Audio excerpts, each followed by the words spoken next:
삼왕오제라고 들어보셨을 거예요. 삼왕. 신농씨, 복희씨, 수인씨. 사람 이름이잖아요, 이게 사실. 근데 사람 이름인데 다 뭐와 관련돼 있어요? 그러니까 한자말이니까 농경. 자, 복희는 뭐래요? 이거는 수렵. 수인은 불. 이렇게 본다는 거죠. 그러니까 이게 실제 사람이 아니라 농사가 시작되었다. 근데 농사는 시작되었지만 아직도 여전히 무엇을 하고 있다? 수렵을 하고 있다. 이렇게 보겠죠. 자, 사망이 있었고, 오제, 5명의 지도자죠. 황제, 전욱, 제곡, 요순. 이름이에요. 요 사람들이. 요때는 황하의 치수를 관리했던 사람들이 아마 사람들의 신망을 얻었다라고 보는 거죠. 자, 그러니까 이때를 우리가 흔히 태평시대라고 하는 이유는 싸우지 않고 치수 사업을 잘하는 사람한테 물려주었다. 선양. 대표적인 사람 많이 들어봤잖아요, 우리가. 요순. 나중에 한 사람 더 붙여서 우까지. 요순우. 근데 우부터는 자기까지는 세습을 받았는데, 아니, 선양을 받았는데 우부터는 세습을 하게 됩니다.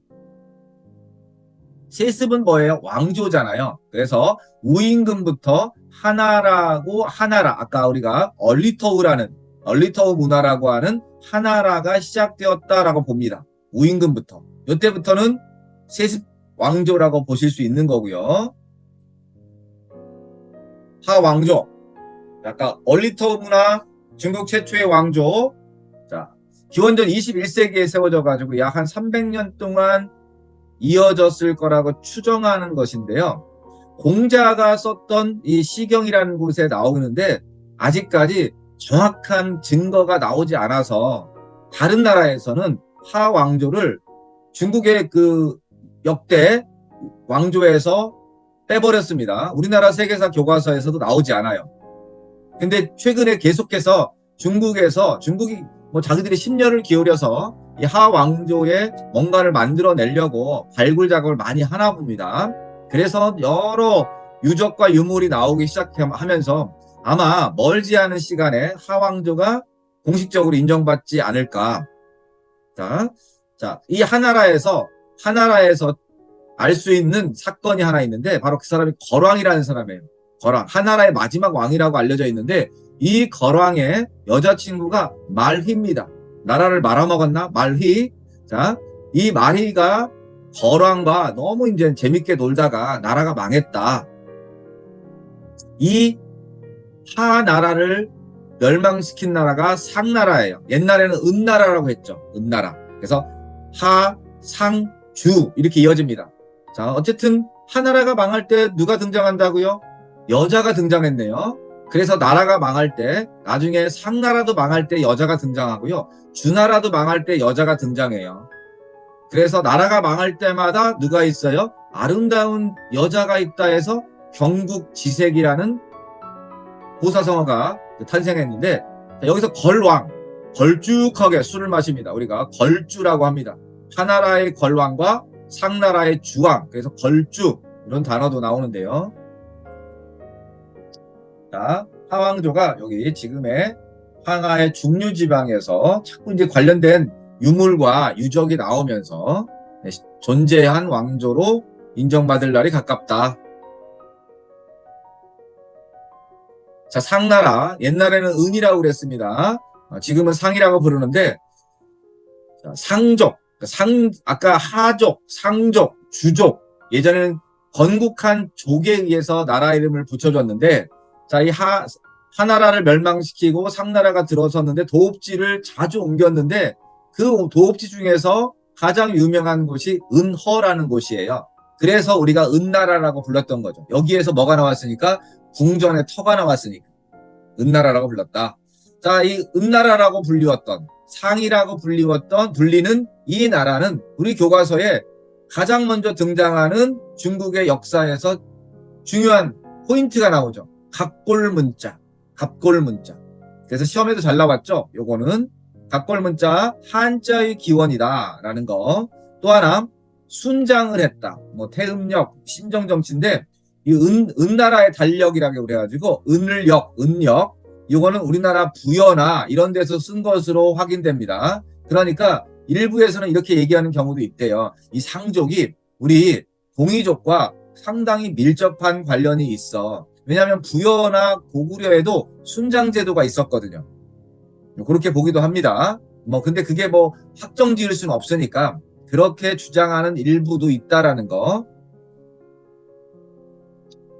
자, 아까 말씀드렸던 주왕이 나왔죠? 하나라는 걸왕, 상나라는 주왕, 그래서 걸주, 폭군의 대명사가 걸주예요. 아까 마리가 있었죠? 하나라에는. 근데 이 상나라에는 누가 있어요? 이름들을 왜 이렇게 잘 졌지? 아까는 말아먹었다. 여기는 뭐죠? 달달하다. 달기. 이 달기와 주왕이 어떻게 놀았대요? 이것도 고사성어죠? 주지육림. 많이 들어봤을 거예요. 주지육림. 술을 연못에다 채워놓고 거기에서 그냥 우스갯소리로 말씀드리자면 연못에다가 술을 채웠잖아요. 그리고 나무를 막 주변에다 막 심어놓고 나무를 해놓고 거기다 고기를 걸어놓고 그 술을 먹고 놀면서 고기 막 올라가서 고기 먹고 진탕 놀았다. 이럴 때 쓰는 단어인데, 그 다음에 주나라. 자, 상나라를 멸망시킨 주나라입니다. 주나라는 중국인들에게는 가장 중요한 나라입니다. 왜냐하면 공자가 이 주나라를 상당히 중요하게 생각했기 때문에 그런 것도 있겠지만, 아까 말씀드렸던 것처럼 상나라가 이 동이족과의 연관성이 있는 게 아니야라고 보는 설이 있기 때문에 그렇다고 보는 경우도 있고요. 어찌 되었든 간에 주나라는 기원전 1046년부터 기원전 250년까지 굉장히 오랫동안 중국 사람들에게 각인된 왕조였다는 거죠. 자, 바로 황하의 지류였던 위수 지역에서, 웨이수이 지역에서 일어났다. 그러니까 이 주나라는 변방이었습니다. 웨이수이 지역 있죠. 호경이니까 변방. 여기가 중원이니까 그때만 하더라도 여기가 변방이었죠. 변방에 있었던 주족이 바로 상족을 몰아냈다. 근데 혼자 힘으로 몰아낸 게 아니라 주변, 상족에 반대하는 주변의 여러 제후들과 연합해서 나라를 세웠다. 혼자 힘으로 통치하기가 어려우니까 제후들한테 땅을 떼어주고 봉투를 떼어주고 충성의 대가로 군사와 세금을 지원받는 그런 형태로 운영되죠. 주나라가. 자, 그래서 그걸 우리는 뭐라고 부르죠? 바로 봉건제라고 부르는데, 아까 주나라가 기원전 1046년경에 세워졌잖아요. 호경이라는 도시에서. 이 호경을 나중에 이 인근이 나중에 이제 장안, 함양, 장안 이렇게 부르기 때문에 중국의 가장 오래된 도읍지 중에 하나가 되겠죠. 자, 주나라가 770년 기원전.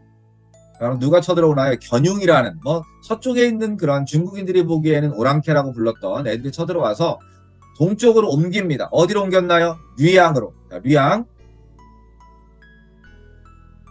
류양으로 옮깁니다. 호경에서 류양으로. 그래서 이때부터 류양으로 옮겨간 시절을 동주라고 부르죠.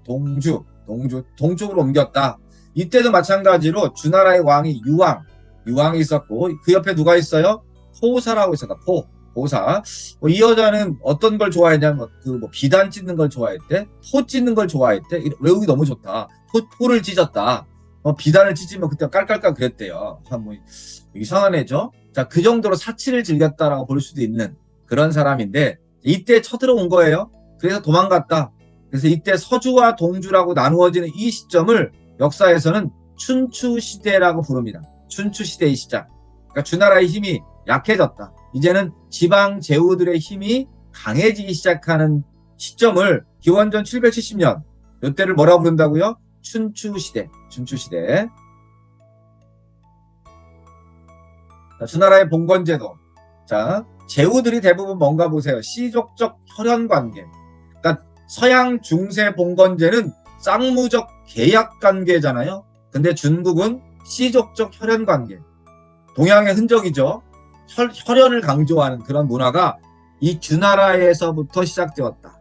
그 다음에 이제 아무나 왕을 칭하면 안 되니까 주나라의 왕은 하늘로부터 임명받은 거야. 천명이죠. 그 다음에 워낙 이제 이 혼란기니까 서로 이제 영토 전쟁, 권력 싸움을 하다 보니까 그거를 정리해 준 차원에서 장자상속에 따른 질서가 만들어지죠. 이때 그래서 각 제후들에게도 그 역할에 맞는 자위를 줍니다. 공작, 후작, 백작. 이게 서양에서만 있었던 게 아니라 이미 중국의 주나라에서도 있었다라는. 그 다음에 혼자 농사짓기 어려웠잖아요.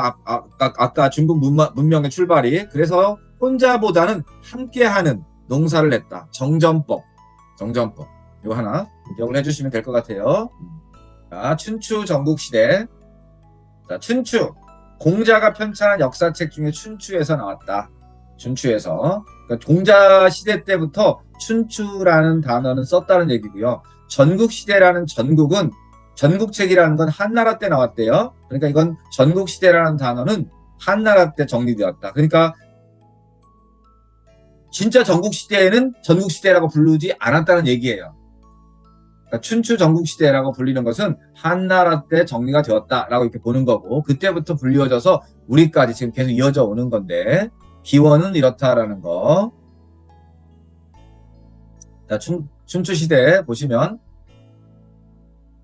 기원전 770년 주나라가 뭐였다고요?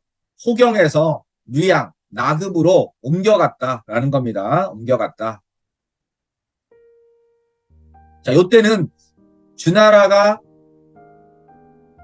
견용이 쳐들어와서 수도를 옮겼지만 여전히 주나라를 떠받드는, 섬기는 시대였다는 거죠. 존왕. 왜냐하면 주나라를 지금 공격한 나라가 서쪽에 있는 저 나쁜 무리, 그러니까 유목민족인 견용족, 양이죠. 그러니까 주나라 왕을 섬기고 오랑캐를 물리치자. 요게 춘추시대의 제후들의 그냥 명분이었습니다. 속마음은 어떨지 다 다르겠지만, 그래서 야, 저 견용족을, 유목민족을 못 알아내는데 내가 앞장설게. 이런 사람들을 뭐라고 부르냐면 다섯 개의 제후들, 그러니까 강력한 제후들이 있었다는 거예요. 5명의. 얘들을 오패라고 부릅니다. 춘추 전국시대가 무려 몇 년이에요? 550년 동안. 이때는 이 권력 다툼은 치열했는데 그럴수록 백성들은 열심히 일했다는 거예요. 생산력이 크게 늘었다. 결정적인 이유가 철제 농기구가 들어왔다. 소를 농사에 이용했다. 이런 부분들. 그러면서 또 한편으로 생산력이 늘어나니까 인구도 증가했겠죠. 인구가 증가하면 뭐도 늘어나나요? 군사력도 증강되죠. 전쟁의 규모가 커진다는 얘기입니다. 이러면서 점점 전국시대로 가면 갈수록 이 징병을 해서 전투병으로 키우는 이러한 국가들이 더 강력한 국가로 성장하는 겁니다. 그러한 나라가 바로 진나라였던 셈이죠. 법가 사상을 내세운 변방이었던 진나라가 이렇게 효율적인 시스템을 만들어서 중국을 통일할 수 있었다. 전국시대 기원전 403년, 기원전 221년까지 언제부터 전국시대라고 부르느냐? 아까 지명 중에 여기 진나라가 있었죠. 이 진나라가 분열된 거예요. 한의조로. 자, 그러니까 이 진이 아까 어떤 전통을 계승했다고요? 주나라의 그 가장 중요한 노른자 땅에 있는 나라잖아요, 진나라가. 근데 얘네들이 분열을 냈습니다. 분열을 냈어요. 그때부터 전국시대라고. 진나라가 분열해서 한의조로. 그러면 국가가 강력했던 진나라가 분열되니까 약화되겠죠. 만약에 이 진이 분열을 안 했다면 서쪽에 있는 진나라가 정말 중국을 통일하기 쉽지 않았을 겁니다.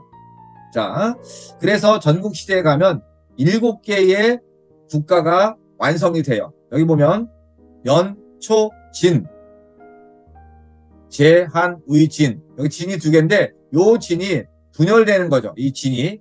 자, 7개의 이 칠웅이 등장하는 시대는 어떤 시대라고요? 약육강식의 시대라고요.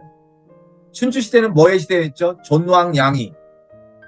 그러면 아직까지 주나라 왕을 섬기던 춘추시대는 백성들은 다 누구의 백성? 엄밀히 얘기하면 주나라 천자의 백성이었다면 전국시대의 백성들은 이제 주나라 천자의 백성이 아니라 나의 백성입니다. 그러니까 상대국의 백성들을 제거해야 돼요. 배신을 할 수 있으니까. 그래서 여기 보면 병력 말살이 목표였다라는 것이죠. 그래서 춘추시대의 전쟁과 전국시대의 전쟁이 양상이 바뀌는 겁니다.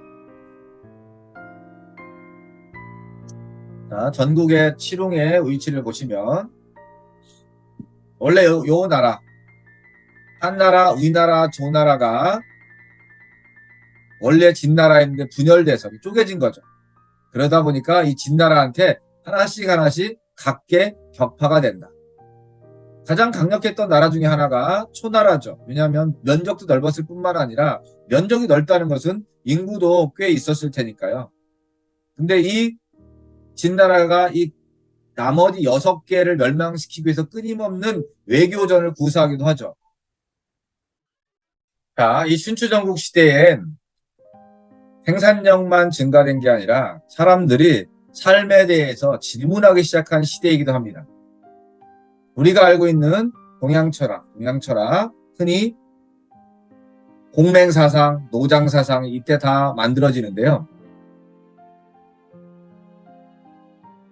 인간 중심의 철학이라는 측면에서 보면 무엇과 유사하냐면 고대 그리스에서 있었던 소피스트, 그러니까 자연주의 철학에서 인간주의 철학으로 계승되는 게 우리가 소피스트의 시대라고 하잖아요. 그 소피스트의 문제점을 지적한 사람이 소크라테스인 것처럼 그 즈음에 동양에서도 요 제자백가들이 출현하기 시작해왔다.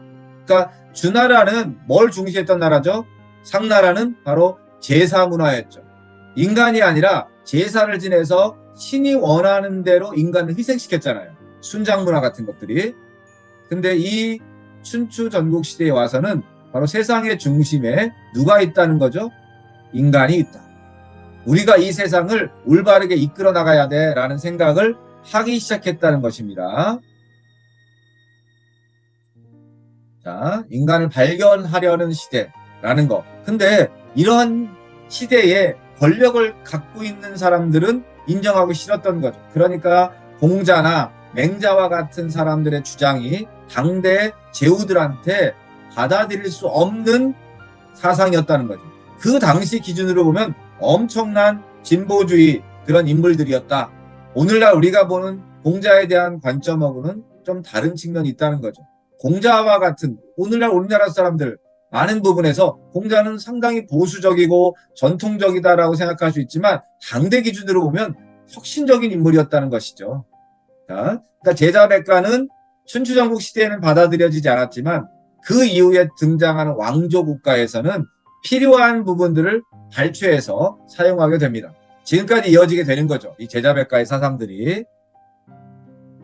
자, 대표적인 몇몇 제자백가를 보면 자, 유가. 자, 가장 중요한 화두였던 사람 중심의 세상을 만들자라는 거죠. 얼마나 중요해요, 이게. 신 중심의 국가가 아니라 인간을 중심으로 한 나라를 만들어야 돼. 그러니까 처음 출발한 공자보다 맹자나 순자로 가면 조금 더 급진적이죠. 공자는 현재 질서에 순응하자는 강조를 많이 한 사람이라면 맹자는 잘못된 것은 바로잡아야 된다라는 사람이 있잖아요. 왕이 정치를 못하면 그 왕을 엎어도 된다라는 겁니다. 공자는 절대 잘못된 왕이라 할지라도 그 왕이기 때문에 따라야 한다고 얘기했잖아요. 순자는 더 나가죠. 이 순자는 결국은 법가에 영향을 주어서 아무리 왕이든 지배층이라 할지라도 상벌을 분명히 해야 된다라는 부분.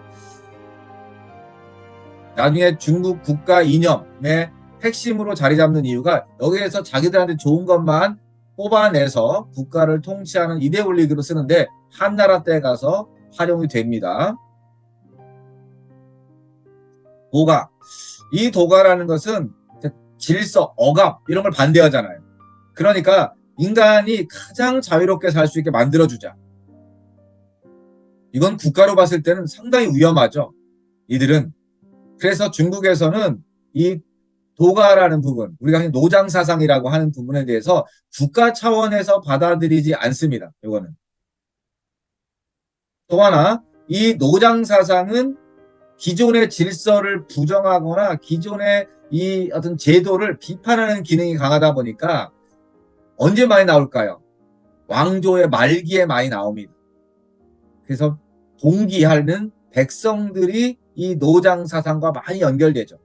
우리 한국사에서는 우리 한반도가 영토가 크지 않으니까 이 노장 사상이 큰 영향을 주지 못해요. 저런 사상을 갖고 있으면 일찌감치 일망타진될 수 있죠. 땅이 좁으니까. 커지기 전에. 근데 중국은 워낙 땅덩이가 큼지막하니까 먼 지역에서 이런 게 나와도 쉽게 진압하기가 어려웠던 그런 시절이었죠. 자, 법가사상. 아까 순자의 성악설 말씀드렸던 순자가 그 사상을 발전시킨 순자의 사상을 발전시킨 사람이 바로 누구였냐면 한비자였다라는 겁니다. 이 한비자에 의해서 진나라가 요 사상을 채택하고 요 법가 사상을 근거해서 약소국 또는 후진국이었던 진나라가 정말로 빠르게 한 20여 년 만에 중원의 여러 나라를 압도하는 국가로 성장할 수 있었던 것은 바로 당근과 채찍이라는, 특히 사회적 약자라고 하는 피지배층들이 진나라를 위해서 목숨을 바칠 수 있었다는 것이죠. 결국 진나라 군대가 강해진 이유 중에 하나겠죠. 그 다음에 더 중요한 건 지도자가 그거에 맞춰서 흔들리지 않았다. 진시황이 위대한 것은 바로 그 시대의 트렌드, 사상의 흐름을 명확하게 집어냈다는 것입니다. 그걸 적용시켰고요.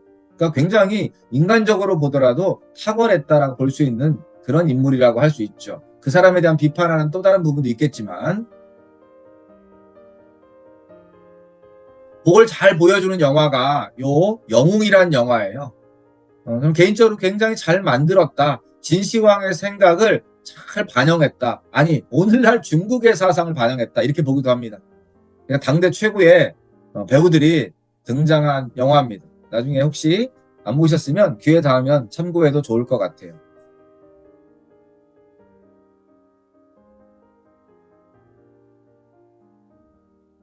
자, 진나라 최초의 통일왕조인데 말씀드렸던 법가사상에 의해서 국가를 통치했는데 여기에다 하나 더 뭐가 들어왔냐면 서쪽 지방에 있었던 나라잖아요. 진나라는. 그래서 여기는 기마라는, 한족애들은 굳이 이 말을 많이 이용하지 않았다면 농사 지을 때 이쪽 서쪽에 초원지대와 가까웠던 진나라는 바로 말의 사용을 뭐에 이용했다? 전투에 활용했다라는 겁니다. 강력한 진나라의 기병이 탄생하는 것이죠. 원래 이 농사 짓는 사람들은 말 잘 못하는데 얘네들은 일찍부터 말 타는 훈련을 했다라는 것입니다. 사마천의 사기에도 이렇게 나와 있어요. 얼마나 진나라 사람들이 열심으로 싸웠을지, 최선을 다했을지를 보여주는 거죠. 우리가 아는 진시황은 원래 진나라의 왕이었을 때죠. 그러니까 전국시대 때 왕을 했습니다. 왕을 26년 동안 왕을 하다가 기원전 221년에 드디어 6개의 나라를 통합하고 11년 동안 황제로 있었죠. 최초의 황제다 해서 시황제. 앞으로 황제들은요, 1대 황제, 2대 황제 이렇게 가는 거죠. 1세, 2세 이런 식으로 정하려고 했는데 그렇게 진행되지 못한 건데, 진시황이 죽고 나서 고작 4년 만에 진나라가 망했으니까, 이렇게 뛰어난 지도자들의 특징, 모든 일은 내가 할 거야. 왜냐하면 다른 사람을 믿을 수가 없어요. 역할 분담을 하게 되면 불안하죠. 내가 다 할 거야.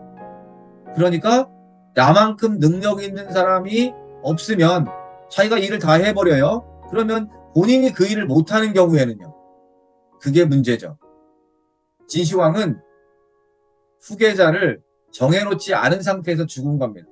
자기보다 훨씬 더 인간적이었던 아들, 큰아들, 부소를 변방으로 보내버려요. 자기가 아버지의 이 정책이 너무 딱딱하다. 법가니까요. 그러니까 아들조차도 변방으로 보내버렸는데 나중에 죽기 전에 유언을 남깁니다. 빨리 들어가서 내 자리를 이어받으라고, 부소한테. 근데 그거를 조작을 하고 의조를 하죠. 환관 조고라는 사람이. 진시황이 죽고 나서.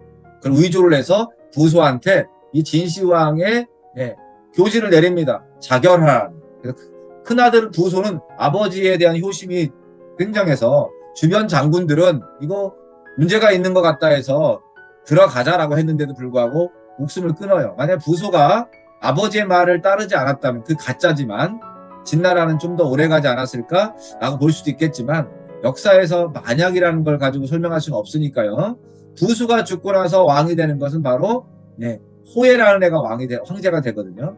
그때 조고가 환관 조고가 전권을 이제 농단했겠죠. 요즘 말로 국정농단 하듯이 그때 나온 게 바로 지록위마라는 지록위마. 사슴을 보고 뭐라 불러요? 저거 말이야 라고 얘기했는데 주변에서 아무도 저거 말 아니고 사슴입니다 라고 직언을 못했다. 정책 우리가 차이나라고 하는 이 중국의 어원이죠. 진이 차이나 진화 주나라는 아까 봉건제라고 말씀드렸었는데 진나라는 군현제라고 나옵니다. 군현제는 말 그대로 행정구역에 군과 현을 두었다 이렇게 보시면 돼요. 거기에 누구를 파견할까요? 황제의 직속 관리를 그래서 중앙집권 국가라고 표현을 씁니다. 중앙집권 국가. 왜 중국의 역사에서 진나라가 짧은 15년의 왕조 유지에도 불구하고 중요하냐? 바로 문화적 동질성을 만들었다. 우리 같은 사람들이야 라는 거죠. 자, 가장 중요한 게 뭘까요? 그럼 오늘날 우리가 생각할 때는 같은 말을 썼어. 문자가 통일됐어. 도량령이 통일됐어. 이런 얘기를 하지만 또 한편으로 정말 중요했던 것은 화폐의 통일일 가능성이 큽니다. 돈에 약하잖아요. 먹고 사는 문제에 가장 중요한 게 화폐니까 화폐를 통일했는데 만약에 화폐가 분열되면 어떻게 돼요? 진이 망하고. 이 사람들이 복종하지 않겠죠. 근데 이 화폐를 통일해 놓으니까 분열되기 싫죠. 이 돈이 깡통이 되면 안 되니까 이 돈의 가치를 유지하려면 나라가 분열되는 걸 원하지 않아요. 이게 아마 더 통합하는 데 유리하지 않았을까. 화폐의 통일은 중국을 앞으로 2000년 동안 통일된 왕조를 유지하려고 하는 생각을 갖게 만든 첫 출발일 수도 있다. 물론 당시 기준으로 보면 문자도 중요하고 저런 도로정비, 중앙집권, 군현제 다 이것도 중요하지만 마음으로 사람을 움직일 수 있는 건 화폐였지 않을까라는 생각이 드는데요.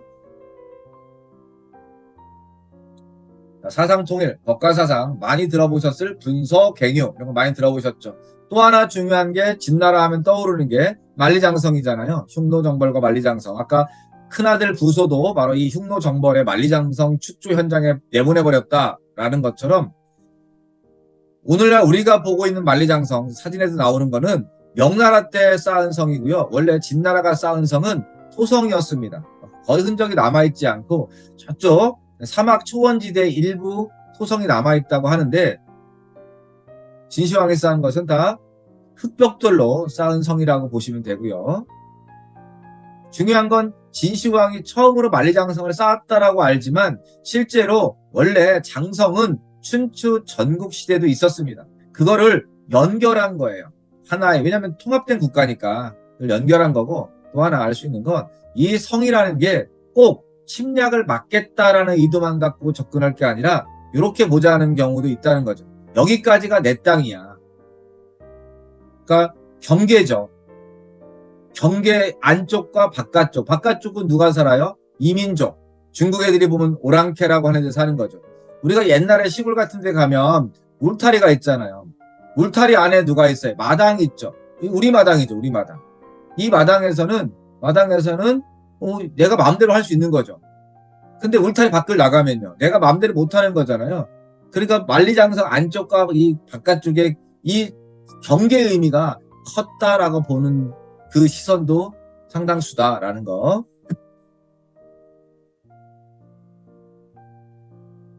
자, 진나라 군대가 강력했던 이유.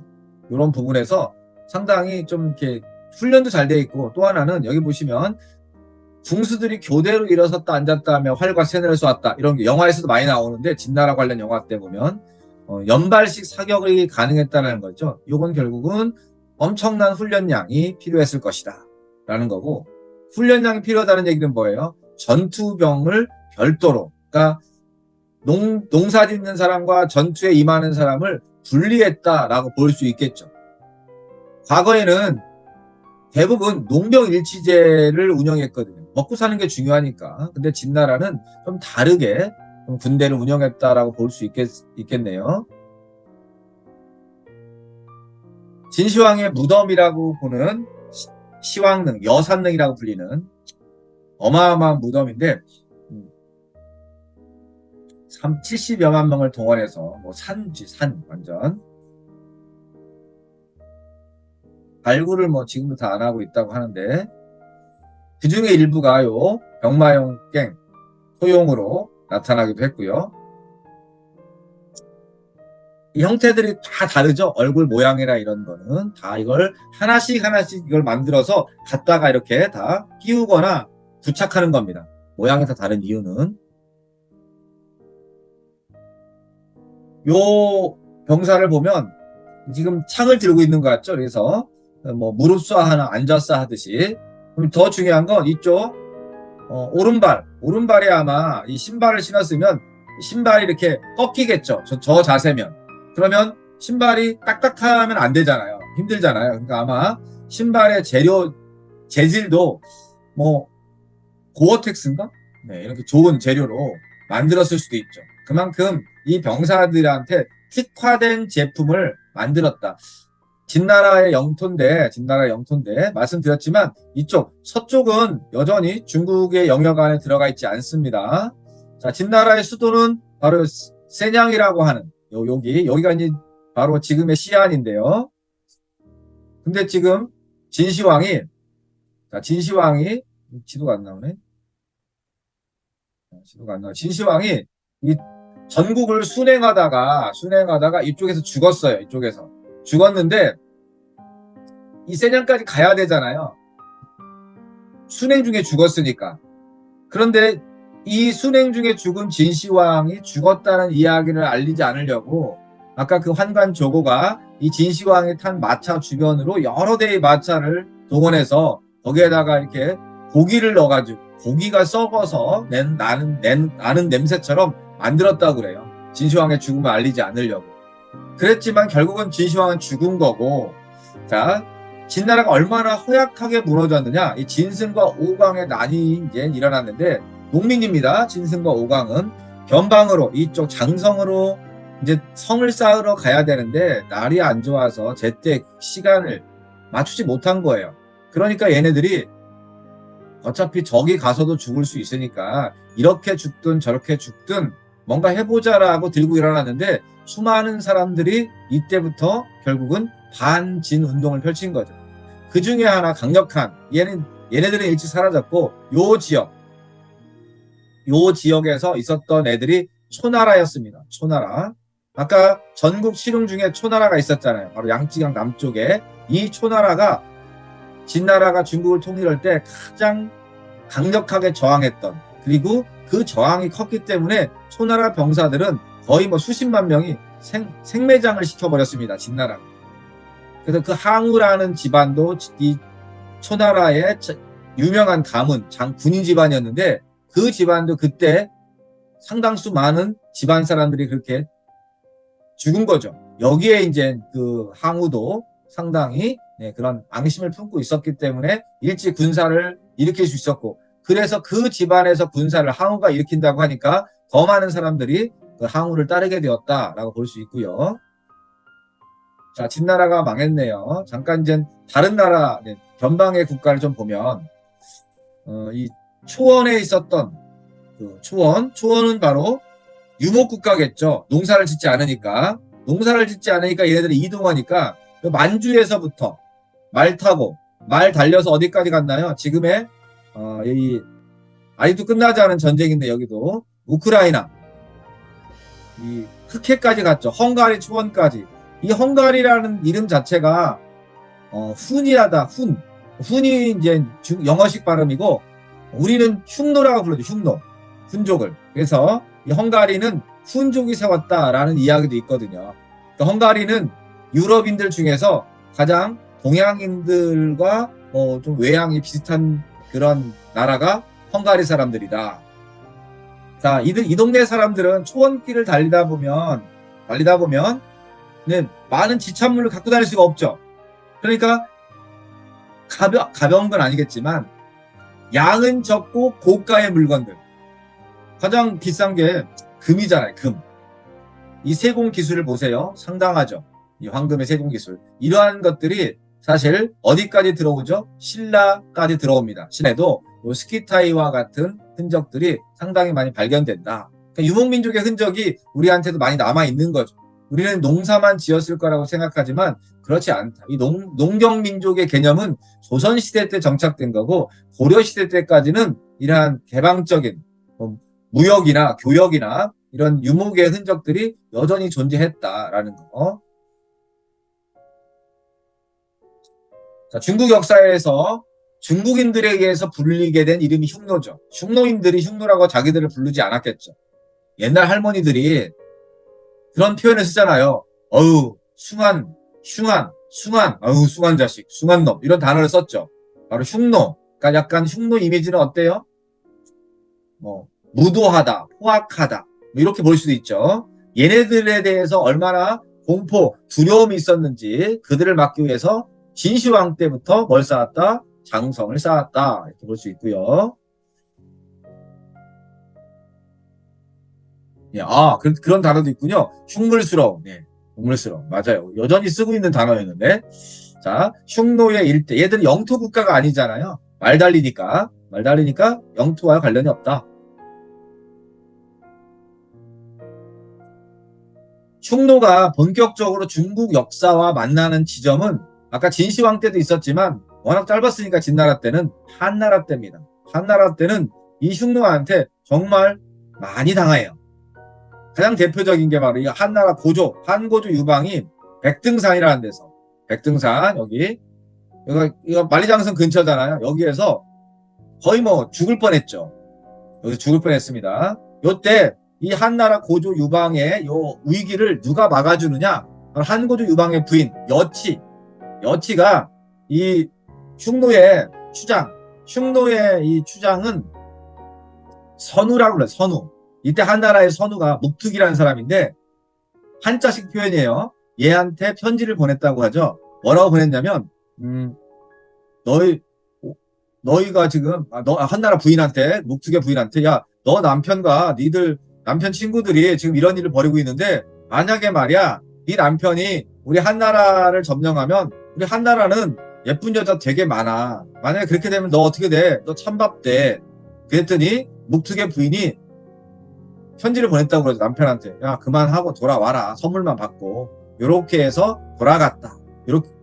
결국은 뭘까요? 이 한 고조의 위기를 여치가 구해준 거죠. 물론 뭐 그것 때문에 돌아간 것이라고 100% 정답은 아니겠지만 그 얘기는 결국 뭐냐? 묵특이라는 사람이 부인의 말을 잘 들을 수밖에 없었던 것은 부인도 지분이 있었다는 거죠. 너 내 말 안 들어? 내 말 안 들으면 너도 좀 곤란할걸? 그러니까 유목민족은 남녀라는 부분에서 놓고 보면 농경사회보다 훨씬 더 여성의 위치가 높았다라고 볼 수 있는 장면인데요. 그러다가 한나라 무제 때 마침내 흉노를 공격해서 멀리 쫓아버린 너무나 중요한 중국 역사에서 바로 이게 한무제의 비단길과 연결되는 거고요.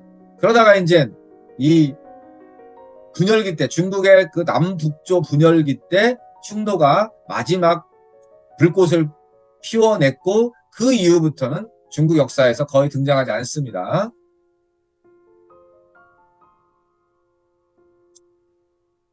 이 흉노는 굉장히 독특한 결혼 제도가 있었어요. 여기 보시면 형사취수라는 형사취수. 이게 부여에도 있고요. 고구려에도 있습니다. 그러니까 아까도 말씀드렸죠. 당시에 이 초원 벨트는 문화적 교류가 상당히 많이 빈번하게 이루어졌다라는 거. 그러니까 이 농경사회하고는 다르다. 그 흉노의 그 영역을 보시면 이 만리장성 북쪽에 있잖아요. 이게 한나라 때의 지도인데 이 한나라 때 보시면 여기 요 지역이 한나라 무제 때 점령한 땅입니다. 그 사람이 아까 말씀드렸던 묵툭선우라는 사람입니다. 한나라 최고 전성기를 이끌었던 사람.